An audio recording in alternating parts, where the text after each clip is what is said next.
ಎಲ್ಲರೂ ಪ್ರಯೋಜನ ಹೇಳ್ತಿದ್ದಾರೆ. ನನ್ಗೆ ಒಂದ್ ಕೆಲಸ ಸಿಗ್ಲಿ, ಸ್ಕೂಲ್ದಾಗ ಕೆಲಸ ಸಿಕ್ತು ಅಂತಂದ್ರೆ ನಾನು ಒಂದ್ ತಿಂಗಳು ಪೇಮೆಂಟ್ ಕೊಡ್ತೀನಿ ಅಂತ ಹೇಳಿದ್ವಿ. ಆ ಕೆಲಸ ಸಿಕ್ಕಿದ್ರಿ ಸರ್ ನಾವು ಸ್ಪೋರ್ಟ್ಸ್ದಾಗ. Life changing revolution ministry. ಯಾರು ನಾನು ಹೇಳ ಇದಕ್ಕೆ ಯಾರು ರಿಲೇಷನ್ ಆಗಿರ್ತಾರೋ ಎಲ್ಲೂ ಭಿಕ್ಷೆ ಬೇಡಲ್ಲ, ಯಾರಿಗೆ ಕೈ ಚಾಚಲ್ಲ, ಯಾರ ಬಂದು ಕಣ್ಣು ತೊರೆಯಲ್ಲ. ಇನ್ನು ಸೃಷ್ಟಿಯಾಗಿ ದೇವ್ರ ಮಗನೇ. ನಾನಲ್ಲ, ನಾನು ಏಸು ಸ್ವಾಮಿ ಸೃಷ್ಟಿಯಾಗಿದೆ ಸಭೆದಾಗ. ಅದಕ್ಕೋಸ್ಕರ ಹೇಳಮ್ಮ ನಾನು ಅದಕ್ಕೆ ಪೇಮೆಂಟ್ ಕೊಡ್ಬೇಕಂತ. ಆಮೇಲೆ ಹಲ್ಲೆಲೂಯಾ. ನೋಡಿ, ಈ ಲೈಫ್ ಚೇಂಜಿಂಗ್ ರೆವಲ್ಯೂಷನ್ ಮಿನಿಸ್ಟ್ರಿ ಬೈಬಲ್ನಿಂದ ಬರಲ್ಪಟ್ಟದ್ರಿ. ಯಾರೋ ಒಂದು ಬ್ರದರ್ಸ್ ನಿನ್ ತಗಡ ಕೊಟ್ಟು ನಂಗೆ ಫೋನ್ ಮಾಡಿದ್ರು. ಪಾಪ ಅವ್ರ ಕುಟುಂಬ ಭಯಂಕರವಾಗಿ ಆಶೀರ್ವಾದ ಆಗ್ತದೆ.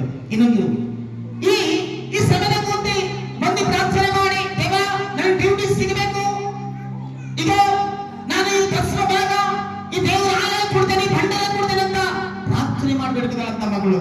ಏನಾಗಿದೆ ಅವ್ರ ಕುಟುಂಬದಾಗ? ದೇವರ ಕುಟುಂಬದ ಆಶೀರ್ವಾದ ಮಾಡಿದ್ದಾನೆ. ಈ ಜಾಬ್ ಇನ್ನೊಂದ್ಸತಿ ಪ್ರವಾದಿಸ್ಲತ್ತ ನೋಡ್ರಿ.